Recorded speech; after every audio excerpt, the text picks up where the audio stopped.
Today is day one of Hunter Biden's felony firearm trial in Delaware. It's the first time the child of a sitting president is on trial in the U.S. ABC's Perry Russom has the latest. Hunter Biden arriving at the courthouse this morning in Wilmington, Delaware for day one of jury selection in his felony firearms trial. The First Lady Jill Biden walking in minutes later. 250 people have been called for jury duty in this historic trial and will face questions about potential biases, including, do you believe Robert Hunter Biden is being prosecuted in this case because his father is the president of the United States and a candidate for president?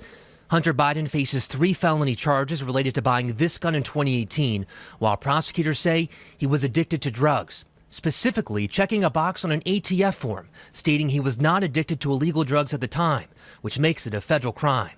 He's pleaded not guilty and says he's being unfairly targeted by the Justice Department. Prosecutors are planning to use Hunter Biden's own words against him, taking excerpts from his memoir and text messages he sent around the time, including this one allegedly sent 2 days after buying the gun.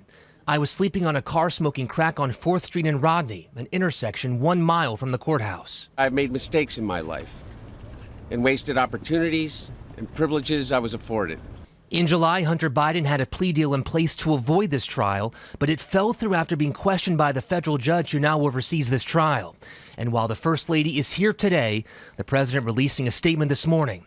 As the president, I don't and won't comment on pending federal cases, but as a dad, I have boundless love for my son, confidence in him, and respect for his strength. If convicted, Hunter Biden faces up to 25 years in prison, but the DOJ says the actual sentences typically are less than that.